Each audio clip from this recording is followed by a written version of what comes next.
So, very good morning, students. As you know that our important topic budget is going on, and the third part of this lesson is budget deficits.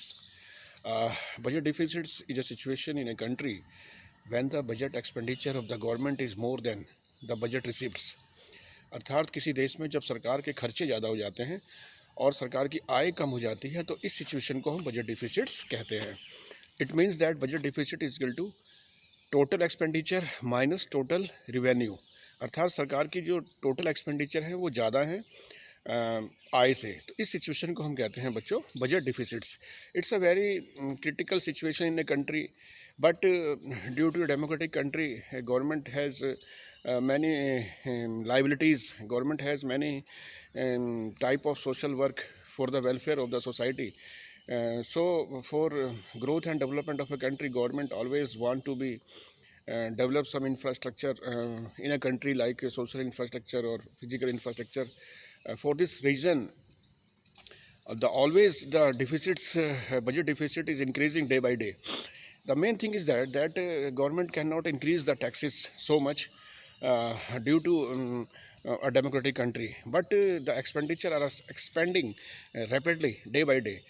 एक लोकतांत्रिक देश होने के कारण सरकार ज़्यादा tax का भार लोगों पर नहीं लगा सकती है, लेकिन एक लोकतांत्रिक देश के कारण विकास के पथ पर अग्रसर करने के लिए सरकार के खर्चे दिन प्रतिदिन बढ़ते जा रहे हैं. तो इन दोनों के बीच में जो गैप होता है बच्चों, उसको कहते हैं हम डिफिसिट्स फाइनेंसिंग. तो यहीं से एक वर्ड आया budget deficits. But how can the government control this situation and what are the impact of budget deficit in an economy, और इसका क्या असर पड़ता है किसी भी देश की अर्थव्यवस्था में, यही हमारा क्वेश्चन है. So once again I repeating the budget deficit. Budget deficit is a situation of a country when budget expenditure is more than the budget receipts. अब इसका the impact of this budget deficits in a economy, देखिए इसका डिफिसिट्स का impact बहुत ज़्यादा पड़ता है. सबसे पहले तो जो मैंने बताया था आपको, disinvestment. For earning the money governments want to be sell its share to the cooperative sectors. Earning करने के लिए सरकार क्या करेगी, अपने जो शेयर हैं वो पब्लिक सेक्टर में सेल करेगी. और ऐसी स्थिति को एक अच्छी स्थिति नहीं माना जाता कि जब हम पब्लिक सेक्टर में गवर्नमेंट अपने शेयर को बेचती है. इससे गवर्नमेंट आय अर्जित करती है और डिफिसिट फाइनेंसिंग की जो कमी है उसको कम करने की कोशिश करती है. दूसरा, government reduce the expenditure by minimize the some social expenditure. सरकार बजट की डिफिसिट्स को कम करने के लिए क्या करेगी, सरकार अपने खर्चे कंट्रोल करेगी. और जब सरकार खर्चे कंट्रोल करेगी तो डेफिनेटली एक डेमोक्रेटिक कंट्री में सरकार अपने खर्चे मैक्सिमम लोगों की भलाई के लिए अपने जो कार्यक्रम हैं, अपनी जो योजनाएं हैं वो लोगों की भलाई के लिए लगाती है, जिससे देश का विकास हो, देश में नागरिकों का स्वास्थ्य अच्छा रहे, देश में शिक्षा का स्तर अच्छा रहे. लेकिन क्योंकि अब सरकार के पास रेवेन्यू कम है तो डेफिनेटली सरकार इसमें कुछ कमी लाएगी, और इस कमी से क्या होगा, देश बाधित होगा. तो सरकार जब एक्सपेंडिचर कम करेगी तो फिर थोड़ी सी प्रॉब्लम देश के विकास के रास्ते में आती है. तो ये भी एक तरीका है सरकार का कि जब सरकार अपने एक्सपेंडिचर कम करती है. But budget deficit is a main problem of the budget. Day by day it's increasing rapidly. दिन प्रतिदिन बजट डिफिसिट्स में बढ़ोतरी हो रही है और सरकार इसको कंट्रोल करने के लिए बहुत सारे उपाय करती है, लेकिन उस सीमा तक सरकार नहीं सक्सेस हो पाती जिस सीमा तक होना चाहिए. Because due to increase in population, बहुत ज़्यादा जनसंख्या बढ़ रही है. Resources are available for the government. सरकार के पास संसाधन सीमित है. तो how can this possible that increase the revenue and decrease the expenditure?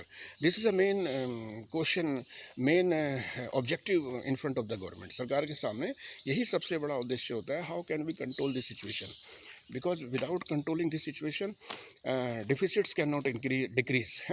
And when deficit cannot decrease, it's not possible for a government to control all the economic issues. जब डिफिसिट्स बार बार बढ़ेगा तो सरकार के सामने चुनौतियां आएंगी, और उन चुनौतियों का सामना करने के लिए सरकार कुछ और संसाधन अपनाएगी. जैसे मैंने अभी आपको दो बातें बताई कि सरकार डिसइन्वेस्टमेंट करती है, सरकार अपने शेयर पब्लिक सेक्टर्स के लिए ओपन करती है.